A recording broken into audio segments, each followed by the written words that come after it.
Je pense qu'il va falloir qu'on arrête de faire des événements Fondation des États-Unis, c'est le genre, parce que bientôt il y aura plus de place. Mais donc là, il y a 200 places dans la salle, c'est beaucoup, et on est vraiment content que tout le monde soit là. Il y a 200 chaises, et il y a encore beaucoup de gens qui ne sont pas arrivés.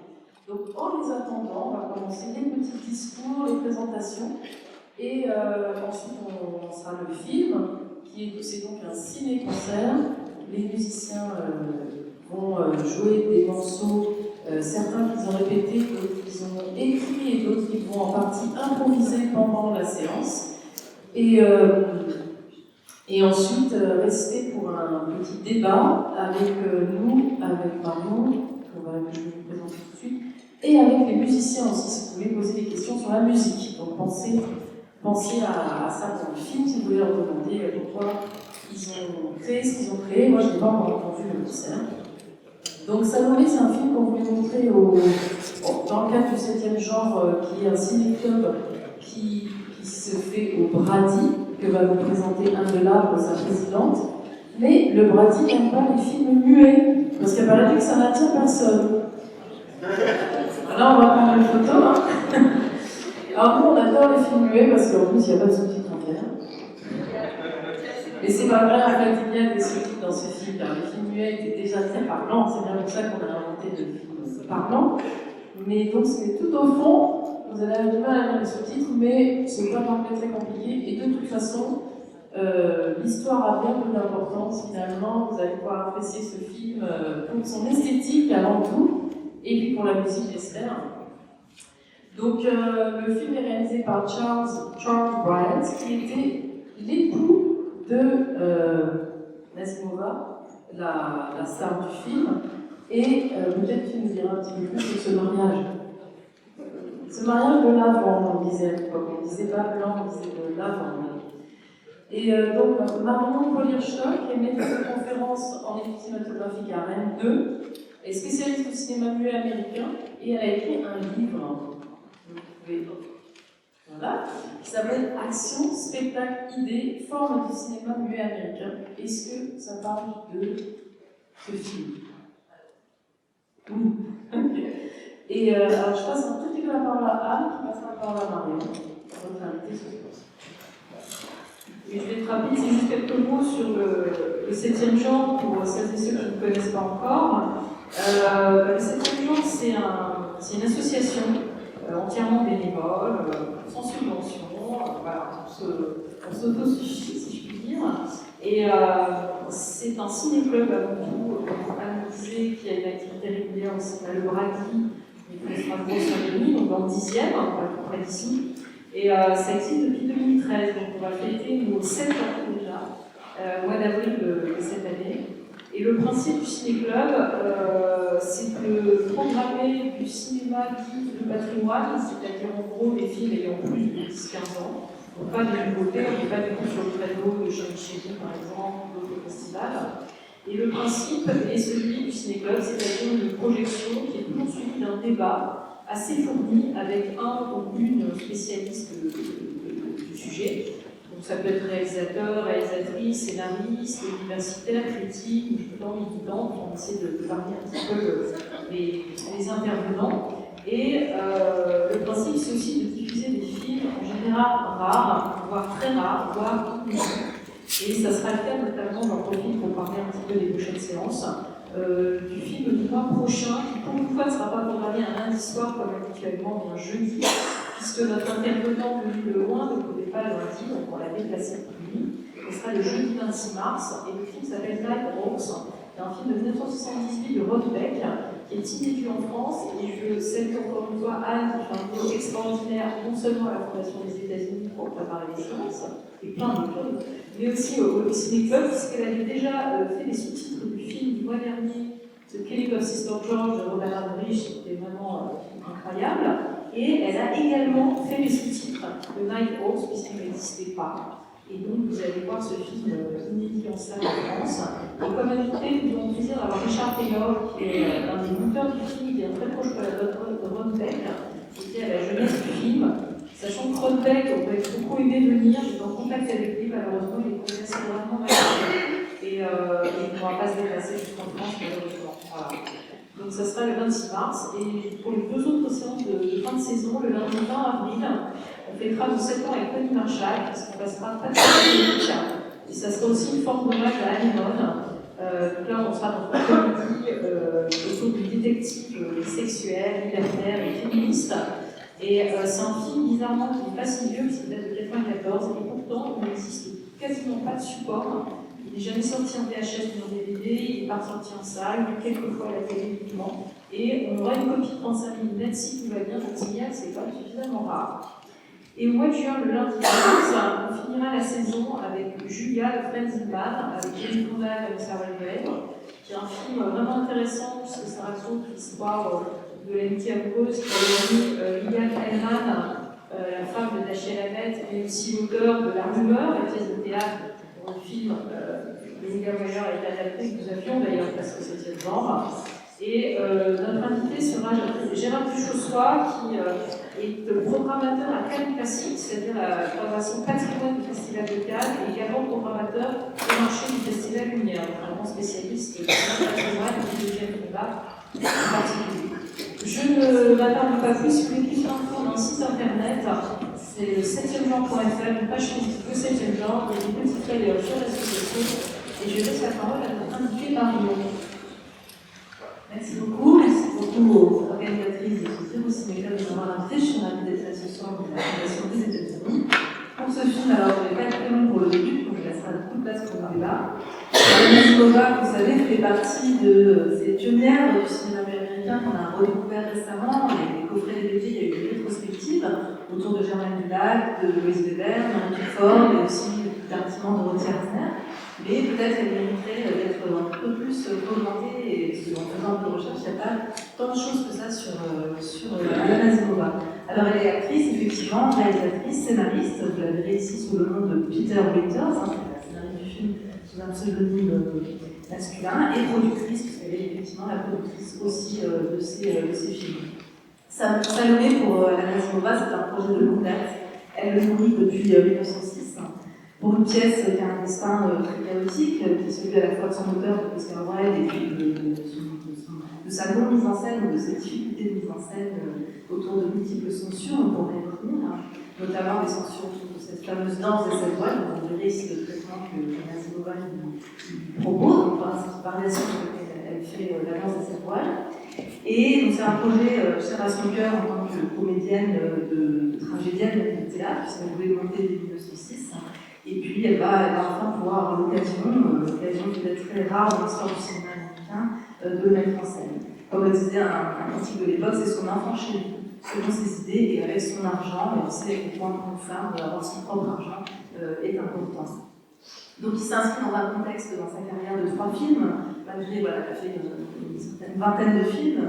Là, c'est 3 films importants pour Asimova. Donc premièrement Camille, en 1921, l'adaptation de la comédienne de Dumas, où elle initie déjà une première collaboration avec Natacha Romanova, on parlera sur ce personnage important, et son décor art déco, auquel elle actualise l'histoire de Camille, la mère de Camilla, qui est un film, le dernier film qui me semble produit avec le système hollywoodien, avec un métro, où elle remporte point trop de succès, il me semble, et donc elle se tourne pour sa propre maison de production, quand elle fonde sa propre maison de production, elle se tourne vers deux figures féminines très chères à son cœur, très importantes pour elle.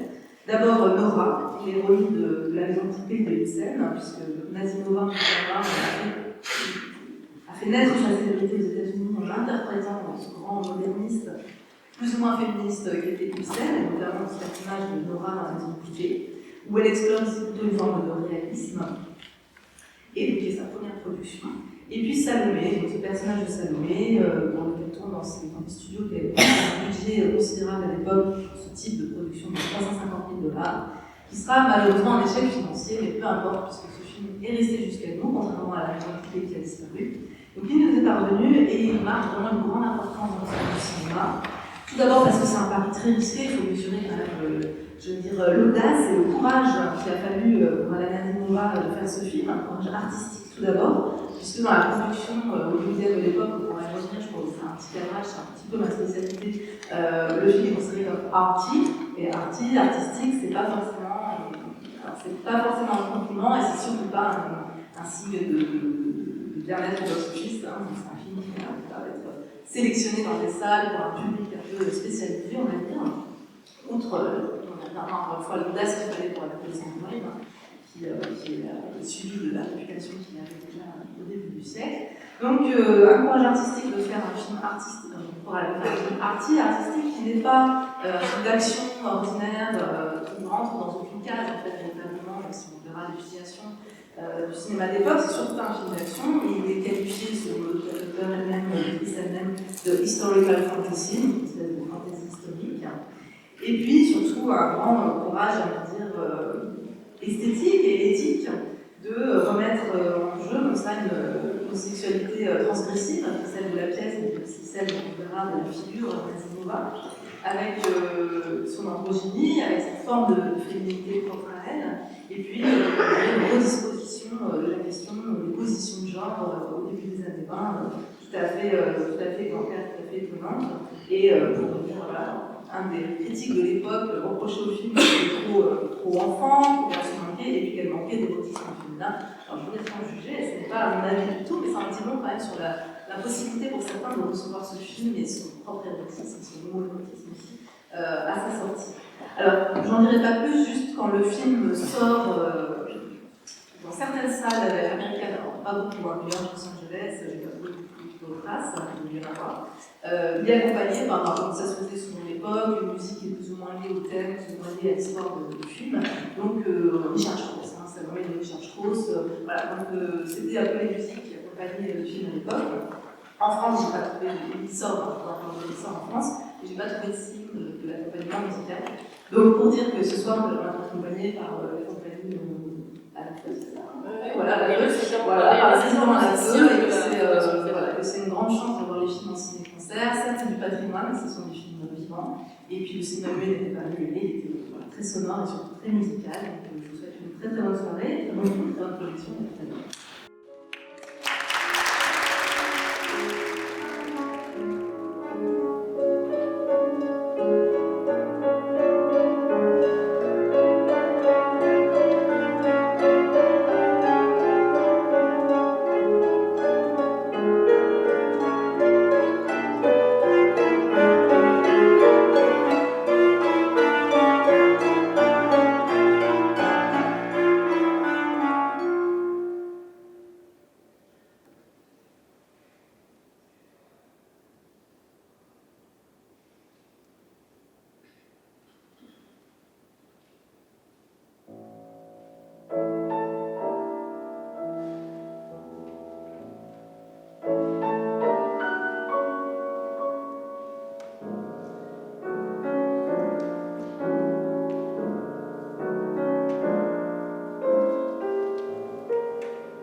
Ouais, je sais que c'est toujours un peu difficile de réagir à chaud, surtout peut-être aussi étonnant. Voilà, on n'a pas l'habitude de voir, alors je lancerai le débat. Je lancerai le débat sur la raison, en fait, je commencerai peut-être à vous donner le débat sur les raisons pour lesquelles ce film a été programmé ici ce soir dans le spectacle de 7e genre, parce qu'on a assez peu évoqué, donc on va peut-être commencer par ça. Et donc je le ferai en partant d'aujourd'hui, en partant du fait que Salomé est restée une figure peut-être un peu en sous-main, mais importante dans la culture LGBTQ.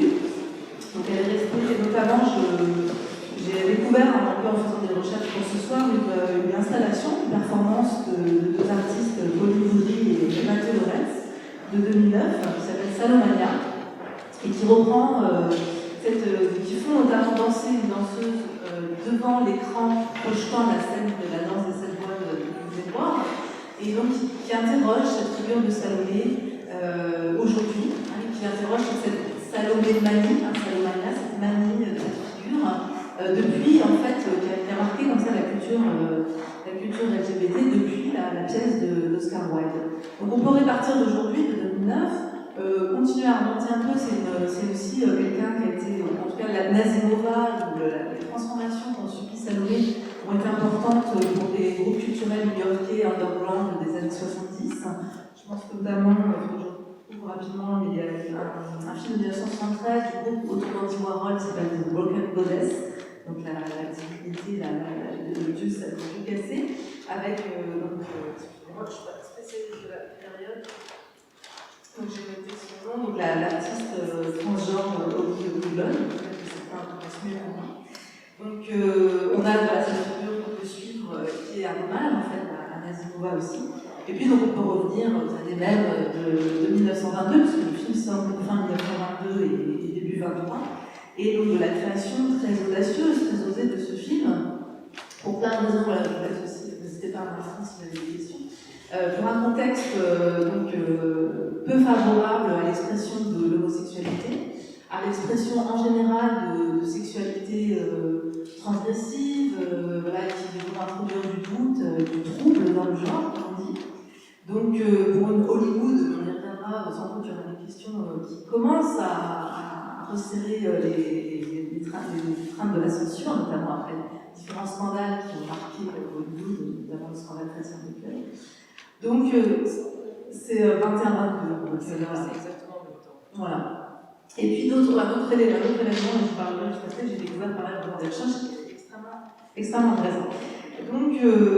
Donc quelque chose de très audacieux. Donc, Alain Nazimova, comme certains l'ont qualifié, la doyenne des lesbiennes de Hollywood, puisqu'elle a abrité et créé un lieu, je dirais, qui s'appelait The Garden of Allah, qui était sa propre maison, une maison très luxueuse, parce qu'il faut savoir qu'elle est l'artiste la plus payée des années 10, elle commence en 1916, après avoir débuté au théâtre, elle est russe d'origine, elle est latin, en Crimée, en 1879, et puis elle va faire ses d'origine juive, et elle va s'extraire de son milieu pour se former au théâtre, auprès notamment de Stanislavski, de la compagnie Stanislavski, et c'est lors d'une tournée aux États-Unis, d'abord à Londres aux États-Unis avec sa troupe, qu'elle va décider de rester aux États-Unis. Elle va un peu abandonner notamment ce qui serait son premier mari, parce qu'elle était aussi bisexuelle, donc elle s'est mariée avec un acteur russe, et puis elle l'a laissé repartir, elle a choisi de rester aux États-Unis, et c'est là qu'elle fait ce choix très courageux d'apprendre très rapidement l'anglais pour devenir une des passeuses du dramaturge Henry Ibsen aux États-Unis, qui arrive ce théâtre un peu moderne, un peu réaliste, européen, qui arrive sur la scène américaine. Et elle va se lancer dans le cinéma en 1916 avec un film de guerre qui s'appelle War Brides, un financé de guerre, donc un film patriote très réussi, donc elle est engagée par la métro. Et puis, suite aux difficultés, sans doute l'envie de s'exprimer, vous l'avez vu, ce film, c'est un film très intime, qui exprime beaucoup d'elle-même, où elle se met en scène énormément elle-même.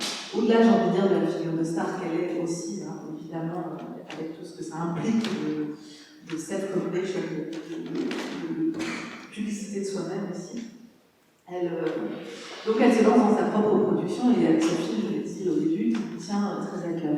Alors elle s'est mariée effectivement avec Frank Bryant, qui était lui aussi donc, un était imposé. C'est son deuxième mariage. Alors non, oui, excusez-moi. Elle n'a jamais divorcé du premier, c'était un mariage. Elle a deux maris. Voilà, alors ils sont plusieurs, parce que en fait, j'ai appris aussi en recherchant que Rodolphe Valentino est aussi bigame et qu'il a fait la prison pour bigamie. Donc c'est ces fameux mariages, dont je disais tout à l'heure, la Wonder Marriage, ce mariage, la bande de convenance. Charles Bryant, sans qu'on ait non plus, enfin, je ne suis pas spécialisée de la question, donc j'ai pas de preuve directe, était aussi donc, gay. Donc c'était un mariage plutôt de convenance, même si ça a duré quelques années, il a été pas très heureux apparemment, contrairement à ce qu'on nous dit du mariage de Natacha Ramova et de Rodolphe Valentino. Pour ceux qui ont vu le film de Ken Russell, Valentino, vous avez déjà un imaginaire de ce qu'était la bande Anasimova.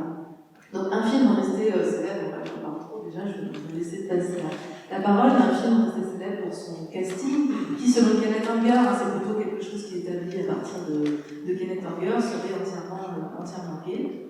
Alors Anasimova, le réalisateur Charles Bryant n'est pas apparemment totalement le réalisateur du film, c'est vraiment elle qui réalise, donc elle est un autrice totale.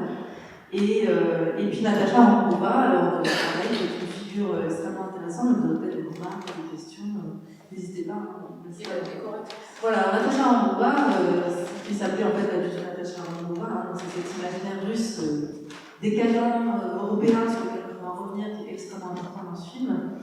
Donc elle s'appelait Chosnesy, son nom échappe comme ça, Medvedev, je crois Chosnesy.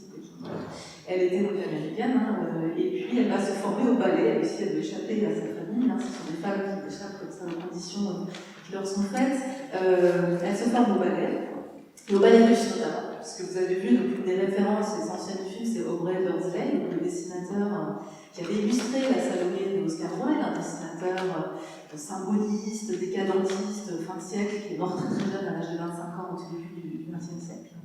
Et en fait, moi, quand je revois ce film, il y a des références à Beardsley, effectivement, notamment dans la robe finale, clairement la traîne, la robe finale, les pans, qui sont des animaux, il fallait venir sur son film de pans, parce que je suis aussi passionnée des femmes pans, et c'est vraiment quelque chose de très important dans la fin 19e et début 20e, que l'on retrouve toujours chez Nazimova, parce qu'elle a fait un film qui s'appelle Miss People, si vous avez vu La Lanterne Rouge, un film qu'elle a fait juste avant, elle apparaît dans une coiffure somptueuse de plumes de pan aussi, qui est un film qui se passe en Asie, pendant la guerre des Boxers.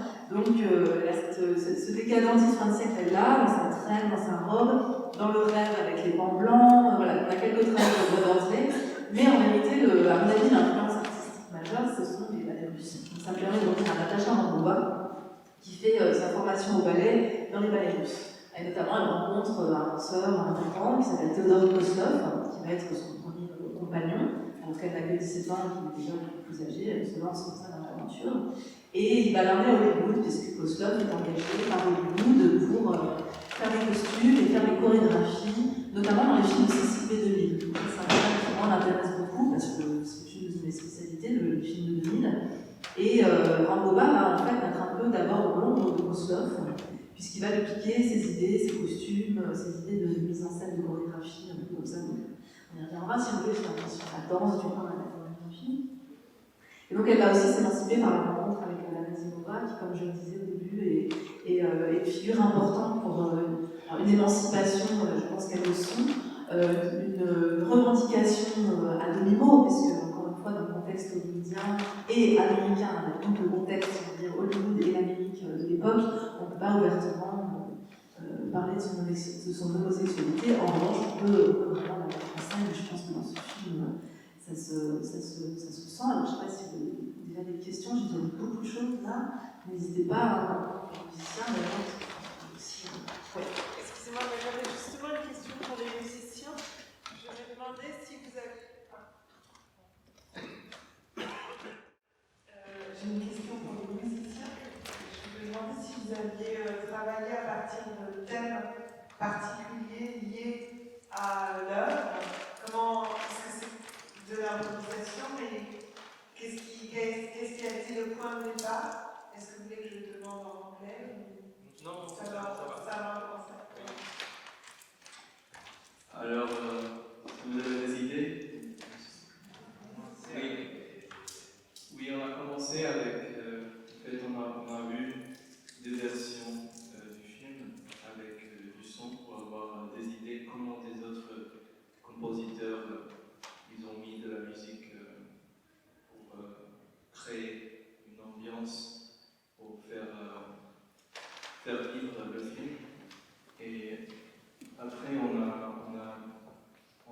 décidé ensemble, on était d'accord qu'on voulait créer une ambiance un peu comme inspirée par le sacre de printemps de Igor Stravinsky.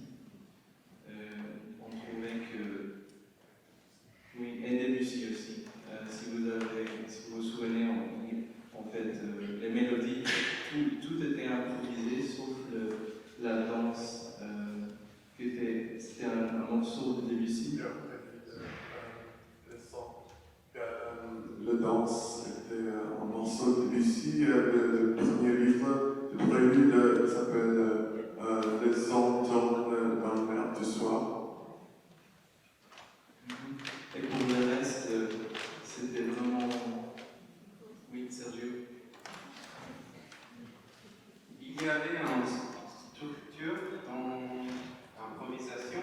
On a choisi des thèmes pour certains caractères, comme le prince, peut-être si vous vous souvenez.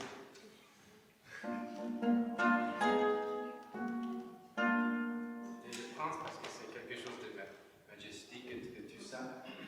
Donc, on avait un peu de ça, mais on a utilisé aussi des gammes, des gammes, tonalités. Il y a certaines. Oui, pour capturer aussi les exoticismes, on a utilisé les gammes, en fait, en français je ne connais pas, mais c'est harmonic minor. C'est une gamme mineure, peut-être harmonique. Et tu peux montrer. Oui, et en fait, si on joue avec avec le gamme, la gamme, merci. Si on joue avec la gamme, ça c'est la structure qu'on a utilisée. Et après, on avait écouté et l'autre. Par exemple, si Sergio il avait une idée de 3 notes, et j'ai entendu, oui, juste comme ça, 3 notes, et moi j'ai entendu ça, et moi j'ai essayé de jouer la même chose et après continuer, développer l'idée musicale qu'il a fait, et aussi toujours avec un œil sur l'écran pour essayer essayer aussi de suivre l'histoire chaque fois qu'il y avait, par exemple, pour le mort, par exemple, la lune aussi, chaque fois qu'on a vu la lune, c'était, en fait, on a noté, oui, c'est ça pour la lune, 6 fois la lune est apparue, et juste ça, des thèmes qu'on a choisis, c'était un peu, oui, on avait une structure, mais en même temps, on avait la liberté pour inventer des choses. Faut réagir. Oui. Il faut réagir pour le film. Merci. Vous avez des questions?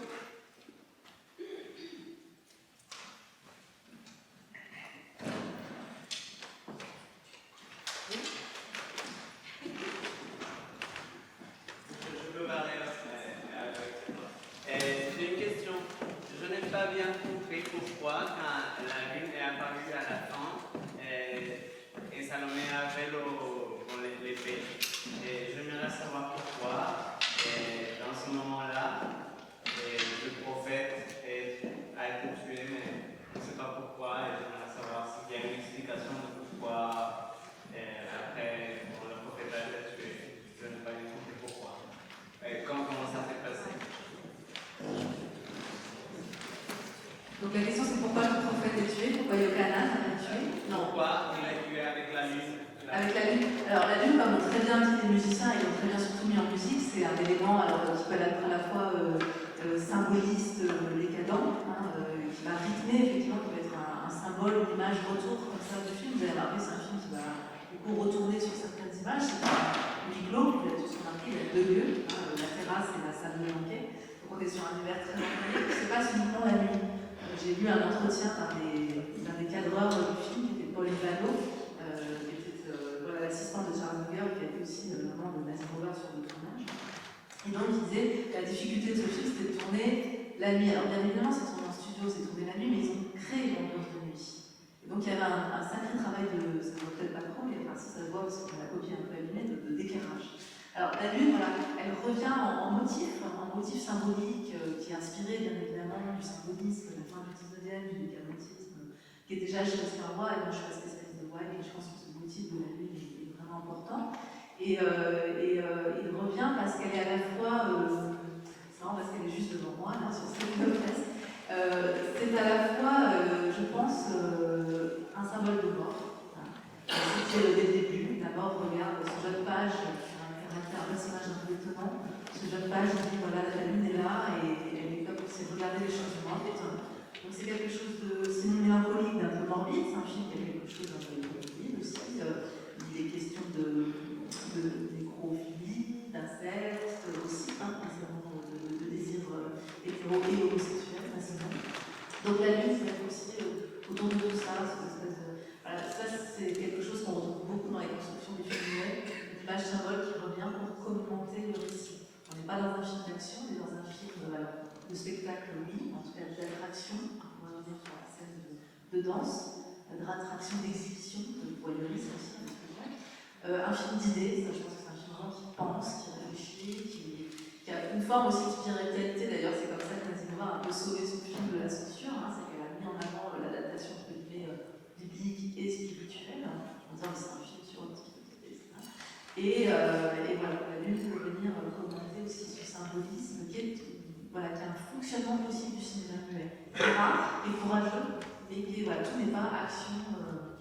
La climax, la difficulté à accompagner, c'est qu'il n'y a pas vraiment de climax. Alors vous avez augmenté au moment de la danse, au moment du suicide, de la danse, et puis bien évidemment des collections, de décapitation de Canal. Alors pourquoi on ne la comprend pas cette décollection? Parce qu'on ne la voit pas. Et là, c'est à la fois très, je pense, aux conditions de représentation de l'époque et à la censure. C'est ce qui fait aussi que le film est passé sans censure. Alors il faut savoir que toutes les Salomé avant ont été censurées. Alors, pratiquement toutes. Donc, la pièce de Oscar Wilde, vous savez, est écrite ici, à Paris, en français, avant d'être traduite en anglais. Je pense que Oscar Wilde, vous connaissez son histoire et en période de rejet de son pays. Il me demande, il aimerait être français pour représenter Salomé en France, puisque la pièce est interdite à Londres. La première à vouloir la représenter, c'est Sarah Bernhardt. Alors là, c'est une filiation géniale à tracer entre Bernhardt et Nazimova, qui sont sans doute deux des plus grandes tragédiennes du début du siècle, fin 19e et 20e. Donc la première à Londres n'a pas lieu, Bernhardt laisse tomber le projet. Et puis, vous savez, Oscar Wilde meurt en 1900, et il va y avoir quelques représentations autour de Salomé de Wilde, notamment une par Maud Allan, qui va être totalement censurée, autour de cette Visions of Salomé, autour de cette danse qui va devenir le moment casse-gueule, excusez-moi l'expression, de toute représentation de Salomé, cet érotisme, cette sexualité trouble, etc., va être à de nombreuses reprises censurée. C'est le cas aussi de l'opéra de Richard Strauss. Alors, voilà, donc, voilà, je ne veux pas trop monopoliser parler de votre question, mais pourquoi on ne comprend pas trop non plus ce qui se passe? Parce qu'il y a ce cadrage, très étonnant, au-dessus de la tête de Salomé, au-dessus de la tête de Buchanan, et ce geste qu'elle a eu de couvrir le baiser décroché, le baiser de la mort, d'où la lune aussi, c'est un symbole dans la pièce dans le film, par sa cape. Donc ce n'est pas montré, ce qui fait que le film est passé aussi à la censure qui existait déjà sous différents plans de cette époque.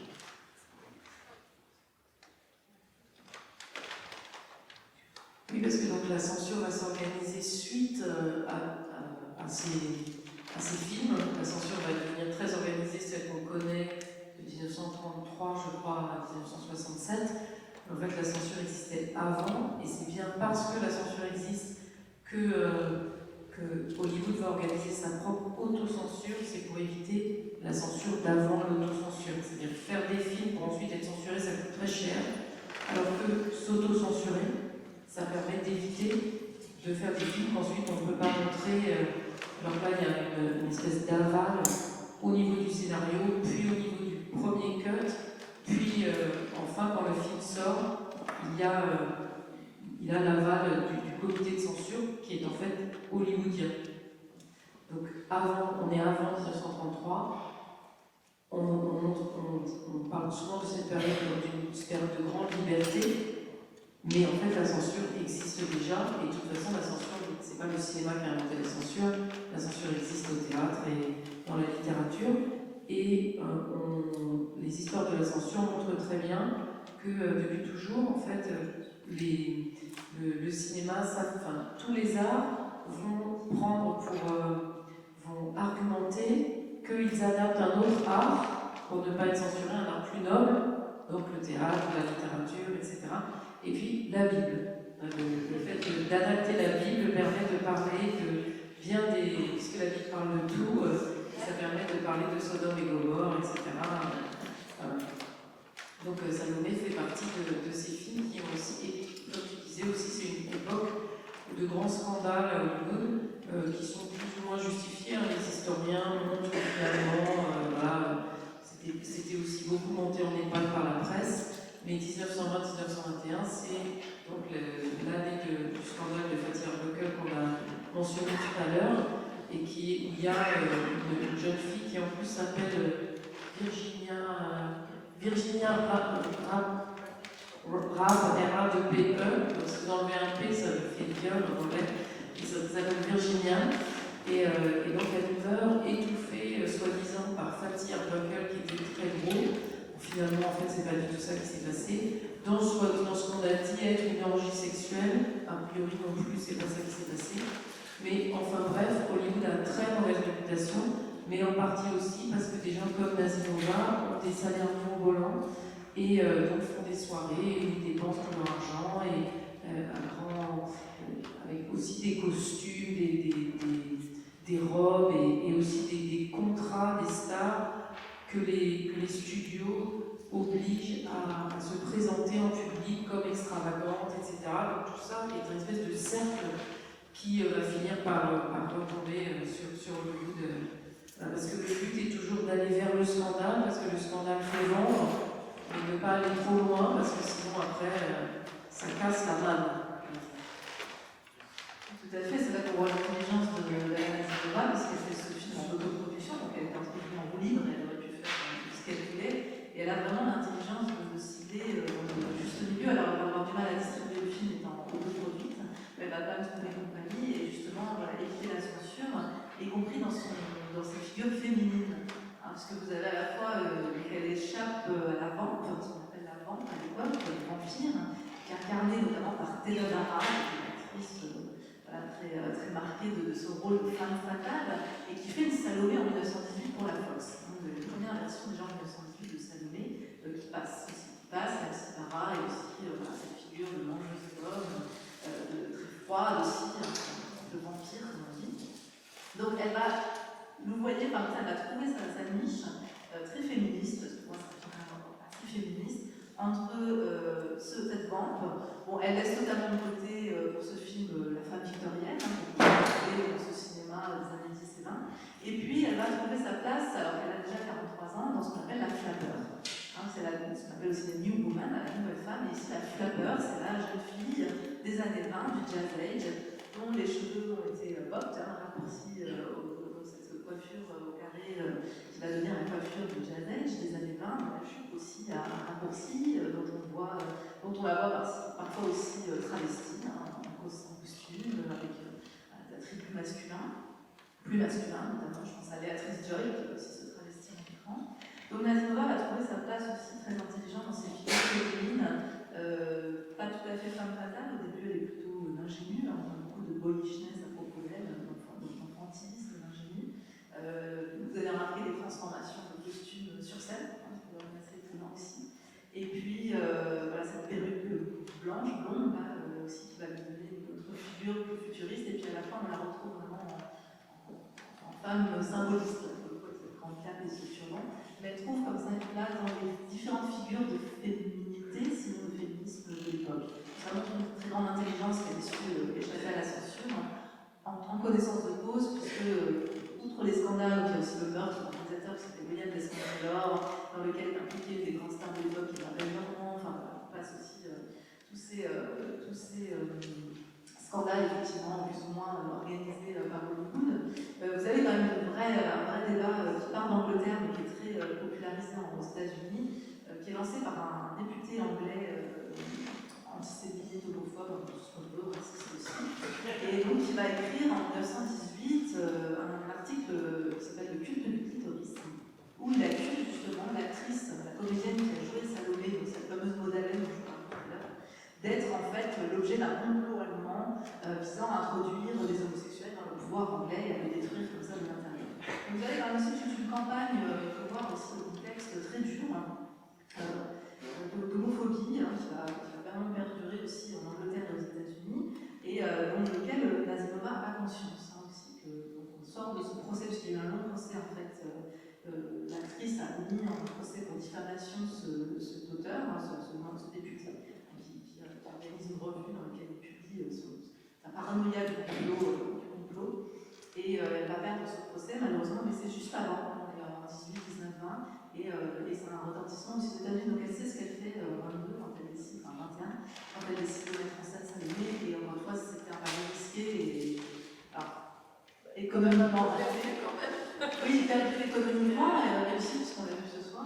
Voilà, c'est ça. Non mais, voilà. À l'époque, quand même, c'est un gros gouffre financier pour nous. Est-ce que vous avez des questions? Il n'y en a pas qui a sorti en France. Ah, je ne sais pas. Alors, il sort en 24 en France, donc j'ai trouvé. Alors, Nazimova est une actrice qui est très appréciée en France. Vous avez vu, je dirais qu'il y a une dialectique Nazimova entre le corps et le visage. Donc on va énormément en France apprécier, c'est l'époque de la critique cinéphile, on va apprécier d'une part son jeu. Alors on dit, voilà, elle a ce masque d'expressivité, donc on met énormément en avant Nazimova, on la présente souvent sous plusieurs petits médaillons, où elle va avoir toutes les expressions du visage que vous avez vu ici, qu'on décline comme ça, pour montrer l'art de la comédienne. Donc d'une part, c'est ce masque de Nazimova qu'elle va transformer de film en film, décliner. Si vous connaissez le très beau texte de Jean Epstein, c'est Bonjour Cinéma, où vous avez aussi le masque de ce grand acteur qui c'est Soyagawa, vous avez le masque de Nazimova, dans une caméra, très bien. Et puis l'autre aspect de l'expressivité du jeu de Nazimova, c'est son corps. Donc, dans la réception française, le film passe dans des salles cinéphiles, comme le cinéma Max Linder, le Colisée ou l'Olympia Pathé. Des grandes salles, mais quand même assez spécialisées. C'est pas un film tout public. Et on va beaucoup apprécier son corps, et notamment son corps de danse, ce qu'elle joue, qu'elle danse. Ce que dit la critique d'époque, et comme Jean Tedesco ou Louis Deluc, qui a écrit des très beaux textes sur Nazimova, c'est qu'elle a été transformée par le cinéma en danseuse. C'est le cinéma qui l'a fait danseuse, et qu'elle joue, qu'elle danse. Voilà, c'est ce qu'on retient, mais c'est vraiment dans les thématiques de la critique française de l'époque.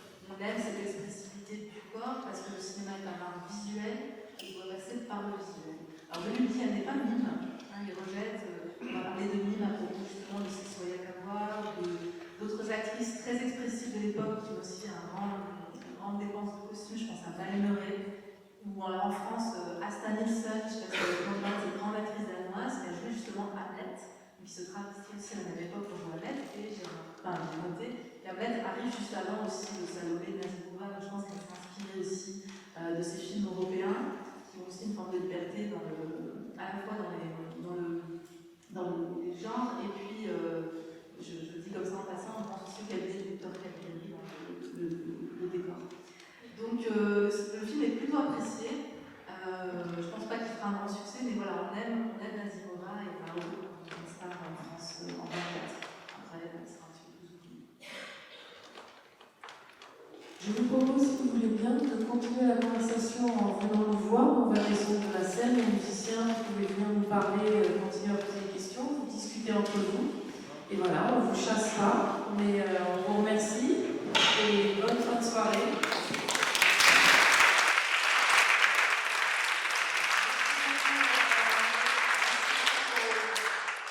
Merci beaucoup aux musiciens, à Antoine pour l'organisation. Et donc, le 7e genre, vous pouvez nous trouver sur le site et vous abonner à la newsletter. Et puis la Fondation des États-Unis aussi, vous pouvez nous trouver sur le site et vous abonner à la newsletter. Vous pouvez aussi laisser votre nom sur une feuille là.